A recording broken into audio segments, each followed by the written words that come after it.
students. In this video, we are going to discuss about the production of sound in Unit 1 Sound.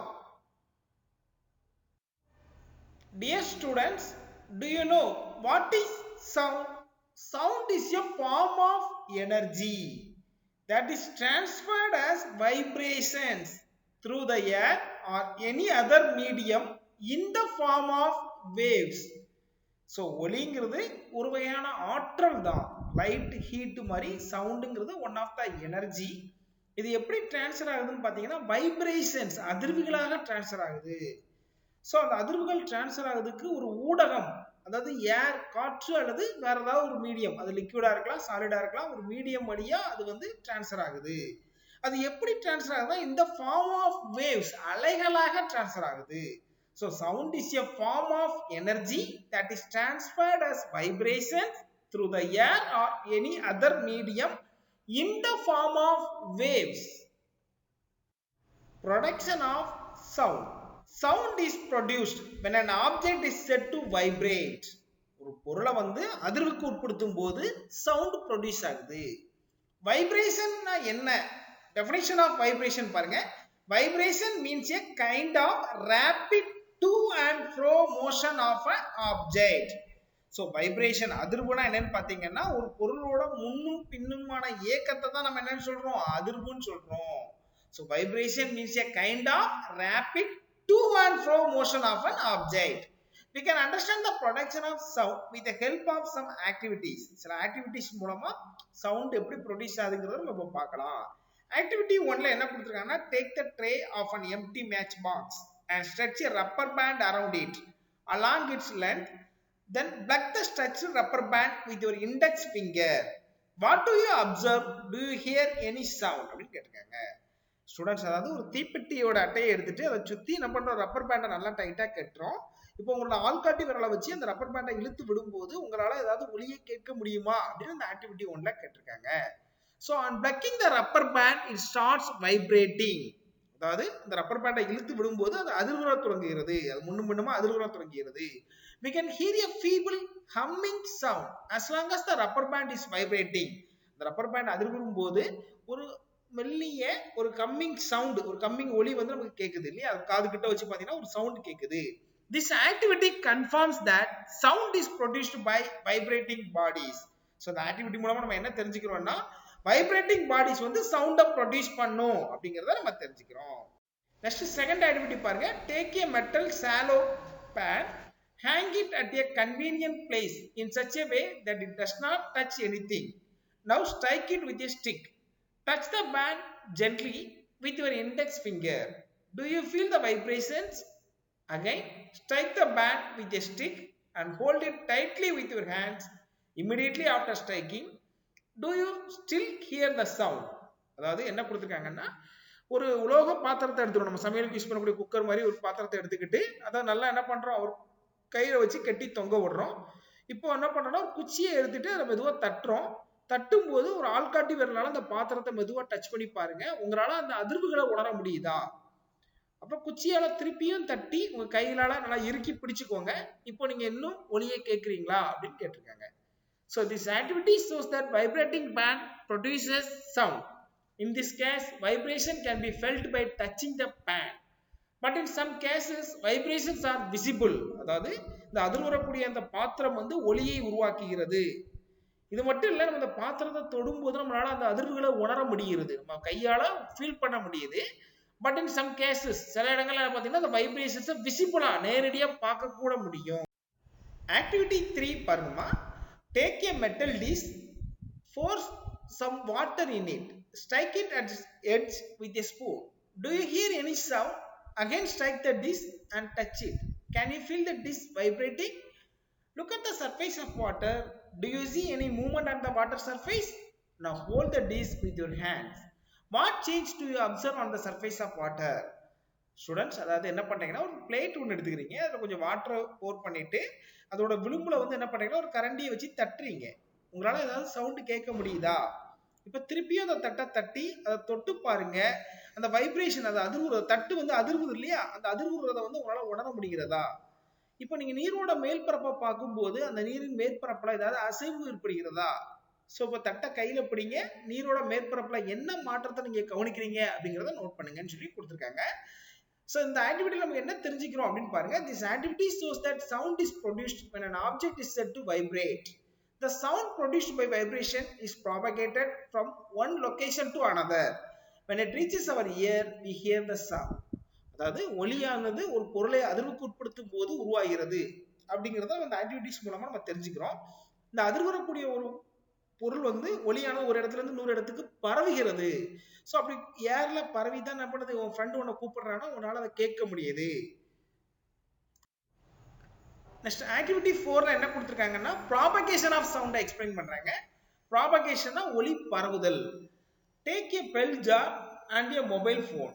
Switch on the music in the mobile phone and place it in the jar. Now pump out the air from the bell jar using a vacuum pump. As more and more air is removed from the jar, the sound from the mobile phone becomes feebler and finally very faint. அதாவது இந்த எக்ஸ்பெரிமெண்ட்ல என்ன கொடுத்துருக்காங்கன்னா ஒரு மணி ஜாடின்னு சொல்லுவாங்க, கண்ணாடினால ஒரு மணி ஜாடியையும் நம்மளோட mobile ஃபோனையும் எடுத்துக்க சொல்றாங்க. ஸோ இப்போ நீங்க இந்த மொபைல் ஃபோன்ல மியூசிக்கை பிளே பண்ணி அதை அந்த ஜாடிக்குள்ள வச்சிடுறீங்க. இப்போ இந்த ஜாடியில் இருக்கக்கூடிய அந்த ஏரை வந்து என்ன பண்றோம்னா வேக்கம் பம்பை பயன்படுத்தி வெளியில அனுப்புறோம். அந்த ஏர் வெளியில போக போக சவுண்டு குறைஞ்சிக்கிட்டே வரும். முழுமையா அந்த ஏர் ஃபுல்லா வெளியில அனுப்பினதுக்கு அப்புறம் சவுண்டுக்கு வந்து கேட்கவே இல்லை. ஸோ இந்த எக்ஸ்பெரிமெண்ட் மூலமா நம்ம என்ன தெரிஞ்சுக்கிறோம்னு பாத்தீங்கன்னா கண்டிப்பா ஒலி பரவுவதற்கு ஒரு ஊடகம் தேவை. It is clear from this experiment that sound cannot travel in vacuum and it needs a medium like air. Sound travels in water and solids also. So sound வந்து ஏர்ல மட்டும் பரவும் கிடையாது, வாட்டர் அண்ட் சாலிட்ஸ்ல கூட பரவும். The speed of sound is more in solids than in liquids and it is very less in gases. சவுண்டோட ஸ்பீடை பொறுத்தவரை சாலிட்ல அதிகமா இருக்கும், லிக்விட்ஸ்ல மாடரேட்டா இருக்கும், கேசஸ்ல ரொம்ப லெஸ், ரொம்ப கம்மியா இருக்கும்னு சொல்லி பார்க்கிறோம். The substance through which sound is transmitted is called medium. So எது வழியாக ஒலி பரவுகிறதோ அந்த சப்ஸ்டன்ஸ் நம்ம என்னன்னு சொல்றோம், மீடியம், ஊடகம் அப்படின்னு சொல்றோம். Next, speed of sound. The speed of sound is the distance traveled by it in 1 second. ஒலியின் வேகம் என்பது ஒலியானது ஒரு வினாடியில் பயணிக்கக்கூடிய தொலைவை நம்ம என்னன்னு சொல்லுவோம், ஸ்பீட் ஆஃப் சவுண்ட், ஒலியோட வேகம் அப்படின்னு சொல்லுவோம். It is denoted by small letter v. It is represented by the expression v is equal to n lambda. N is the frequency and lambda is the wavelength. Frequency na அதிர்வெண் அப்படின்னு சொல்லுவோம். What is frequency? Frequency is the number of vibrations of a particle in the medium in 1 second. அதாவது ஒரு நொடியில ஏற்படக்கூடிய அந்த அதிர்வுகளின் எண்ணிக்கையை நம்ம என்னன்னு சொல்லுவோம், அதிர்வெண், frequency அப்படின்னு சொல்லுவோம். It is denoted by small letter n. The unit of frequency is hertz.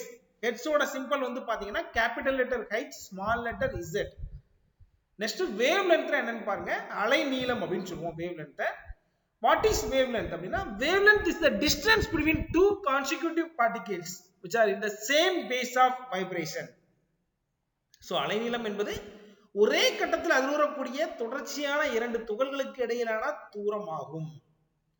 It is denoted by the Greek letter lambda. The unit of wavelength is meter. Meter ஓட symbol small letter m. ரெண்டு numerical problems இத base பண்ணி கொடுத்திருக்காங்க.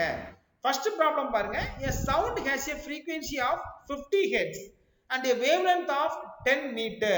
What is the speed of sound? So இங்க என்ன கொடுத்திருக்காங்க, frequency கொடுத்திருக்காங்க.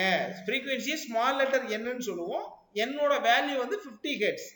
wavelength lambda அப்படினு சொல்லுவோம். lambda ஓட வேல்யூ 10 மீட்டர். என்ன கேட்டிருக்காங்க, speed of sound கேட்டிருக்காங்க. speed of sound வந்து small letter v னால டினோட் பண்ணுவோம்.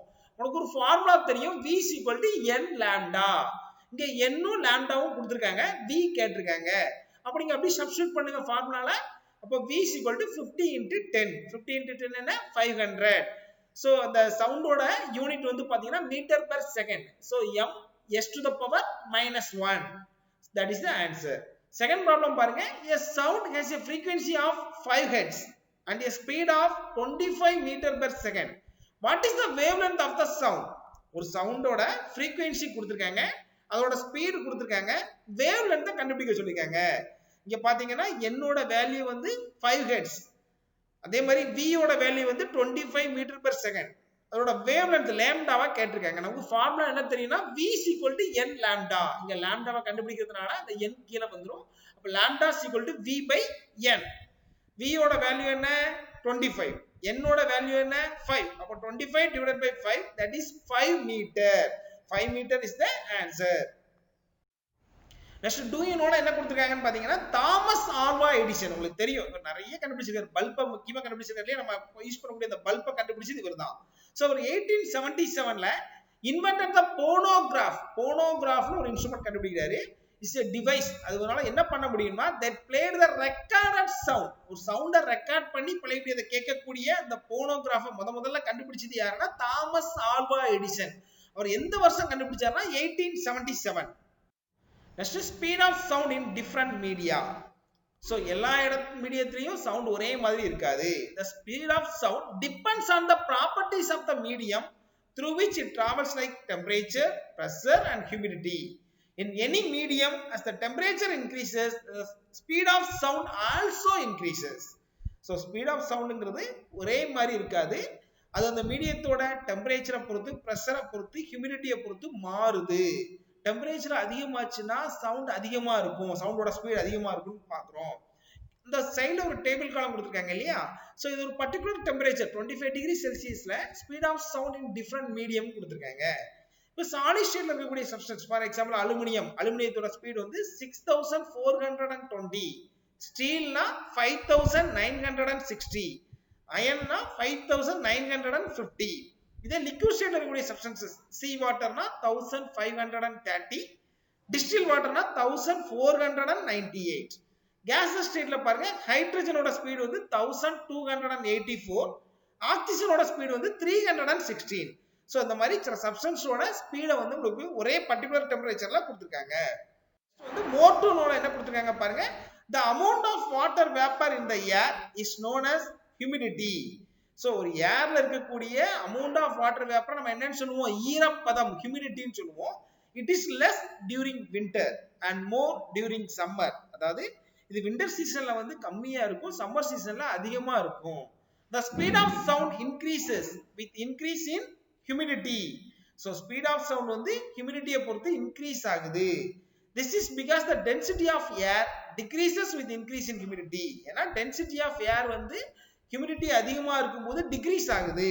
அதனால என்ன ஆகுதுன்னு பாத்தீங்கன்னா ஸ்பீட் ஆஃப் சவுண்ட் வந்து humidity அதிகமா இருக்கும்போது அதிகமா இருக்குதுங்கறத நம்ம தெரிஞ்சுக்கிறோம். நெக்ஸ்ட் சவுண்ட் வேவ்ஸ் பத்தி பார்க்கலாம். ஒலி அலைகள். Sound is a form of energy that is transferred through the air or any other medium in the form of mechanical waves. அதாவது ஒலியானது ஒரு வகையான ஆற்றல். இது காற்று அல்லது வேறு ஊடகத்தின் வழியாக இயந்திர அலைகள் வடிவத்தில் பரவுகிறது. சோ சவுண்ட் வந்து வேவ்ஸா பரவும். மெக்கானிக்கல் வேவ்ஸ்னா இயந்திர அலைகளாக பரவுகிறதுன்னு பார்த்தோம். The types of mechanical waves are transverse wave. transverse waveனா குறுக்கலைகள்னு சொல்லுவோம். இன்னொன்னு longitudinal wave, நெட்டலைகள். so transverse waves and longitudinal wave. இத ஒன் பை ஒன்னா நம்ம பார்க்கலாம். transverse wave. transverse wave are produced only in solids and liquids. so இந்த குறுக்கலைகள் வந்து திட மற்றும் திரவங்களில் மட்டுமே உருவாகும். for example waves in strings, கம்பிகள்ல உருவாகக்கூடிய அலைகள். light waves, ஒளி அலைகள். so இந்த transverse wave பத்தி இந்த சைடுல ஒரு பிக்சர் கொடுத்திருக்காங்க பாருங்க, அதுக்கு கீழ கொடுத்திருக்காங்க. transverse waves are those waves in which the particles of the medium move perpendicular to the direction of the propagation of the wave. அதாவது குறுக்கலைகள்ல வந்து அந்த துகள்கள் அதிர்வுறும் திசையானது அலை பரவக்கூடிய திசைக்கு செங்குத்தாக இருக்கும். for example ripples formed on the surface of the water is a transverse wave. so இந்த வாட்டரோட சர்ஃபேஸ்ல ஒரு கல்லை தூக்கி என்ன பண்றோம், அமைதியா இருக்கக்கூடிய ஒரு குளத்துல வந்து போட்டோம்னா அந்த சர்ஃபேஸ் ஆஃப் த வாட்டர்ல அலைகள் உருவாகுது இல்லையா? இது டிரான்ஸ்வர்ஸ் வேவ்ஸ்க்கு எக்ஸாம்பிளா சொல்லலாம். நெக்ஸ்ட் லாங்கிடியூடினல் வேவ், நெட் அலைகளை பத்தி பார்ப்போம். Longitudinal waves are produced in solids, liquids and also in gases. So இது வந்து திட, திரவம் மற்றும் வாயுக்கள்ல உருவாகிறது. For example waves in springs, ஸ்ப்ரிங்ஸ்ல இருக்கக்கூடிய அந்த வேவ்ஸ். சவுண்ட் வேவ்ஸ், ஒலி அலைகள். சோ இதோட டீடைல்ஸ் வந்து கீழ கொடுத்திருக்காங்க அந்த பிக்சருக்கு கீழ. longitudinal waves are those waves in which the particles of the medium move parallel to the propagation of the wave. For example, sound waves are longitudinal waves. அதாவது நெட்டலைகள் வந்து துகள்கள் அலை பரவக்கூடிய அந்த திசைக்கு இணையாக parallel அதிர்வுறுகிறது. ஃபார் எக்ஸாம்பிள் இந்த சவுண்ட் வேவ்ஸ் ஒலி அலைகள், ஒரு குறிப்பிட்ட ஊடகத்தில் உருவாக்கக்கூடிய ஒலி அலைகள், நீர் ஊற்றுக்களோட அலைகள், இதெல்லாம் வந்து நெட்டலைகளுக்கு எக்ஸாம்பிளா நம்ம சொல்ல முடியும். Do you know என்ன கொடுத்திருக்காங்க பாருங்க. The seismic waves formed during earthquake is an example for a longitudinal wave. So இந்த seismic waves ன்னு சொல்லுவாங்க. seismic waves என்னன்னு பாத்தீங்கன்னா பூகம்பத்தின் போது உருவாகக்கூடிய அந்த அலைகள் வந்து நெட்டலைகளுக்கு உதாரணமாக சொல்லப்படுகிறது. Using a hydrophone or seismometer, one can study these waves and record them. So இந்த ஹைட்ரோஃபோன் அல்லது இந்த நில அதிர்வு அளவுன்னு சொல்லக்கூடிய இந்த சீஸ்மோமீட்டர், ஹைட்ரோஃபோன் இதெல்லாம் யூஸ் பண்ணி நம்ம அந்த seismic waves வந்து ரெக்கார்ட் பண்ண முடியும். Seismology is the branch of science that deals with the study of seismic waves. So இந்த seismic waves பத்தி படிக்கக்கூடிய இந்த அறிவியலோட ஒரு பிரிவுக்கு seismology, நில அதிர்வியல் அப்படின்னு சொல்லி படிக்கிறோம். Characteristics of wave motion, அலை இயக்கத்தின் பண்புகள். In wave motion only the energy is transferred, not the particles. அலை இயக்கத்துல வந்து ஆற்றல் மட்டுமே கடத்தப்படுகிறது, துகள்கள் இடம்பெறுவதில்லை. The velocity of the wave motion is different from the velocity of the vibrating particle. அலை இயக்கத்தின் திசைவேகமானது அதிர்வுறும் துகளின் திசைவேகத்திலிருந்து வேறுபட்டது. For the propagation of a mechanical wave, the medium must possess the properties of inertia, elasticity, uniform density and minimum friction among the particles. இயந்திர அலை பரவுவதற்கு ஊடகமானது நிலைமம், மீட்சித்தன்மை, ஒரே விதமான அடர்த்தி மற்றும் துகள்களுக்கு இடையே குறைந்த அளவு உராய்வு ஆகியவற்றை பெற்றிருக்க வேண்டும். Next, do you know பாருங்க, how do astronauts communicate with each other? Astronauts விண்வெளி வீரர்கள். விண்வெளி வீரர்கள் வந்து ஒருவருக்கொருவர் எவ்வாறு தொடர்பு கொள்றாங்க அப்படின்னு கேட்டிருக்காங்க. They have devices in their helmets which transfer the sound waves from their voices into radio waves. This is exactly the same as how radio works. அதாவது ஸ்பேஸ்ல வந்து என்னன்னு பாத்தீங்கன்னா எம்டி வேக்கமா இருக்கும் இல்லையா, அங்க ஏர் இருக்காது, ஒரு மீடியம் இருந்தா தான் சவுண்ட் வந்து டிராவல் பண்ண முடியும். இங்க இந்த ஏர் இல்லாததுனால அங்க எப்படி வந்து ஒருத்தவங்க பேசிக்கிறாங்கன்னு பாத்தீங்கன்னா they have devices in their helmets. அவங்களோட ஹெல்மெட்ல வந்து அந்த சில சாதனங்கள் இருக்கும். அந்த சாதனங்கள் என்ன பண்ணுதுன்னு பாத்தீங்கன்னா ஒலி அலைகள், அவங்க பேசக்கூடிய அந்த சவுண்ட் வேவ்ஸை ரேடியோ வேவ்ஸ், ரேடியோ அலைகளாக மாற்றி கடத்துகிறது. இது எப்படி இருக்கு இயங்குதுன்னு பாத்தீங்கன்னா நம்ம ரேடியோ இயங்குது இல்லையா, அதே மாதிரி தான் சேமா ரேடியோ இயங்குற மாதிரி இயங்குது. Thank you students. Thank you for watching this video.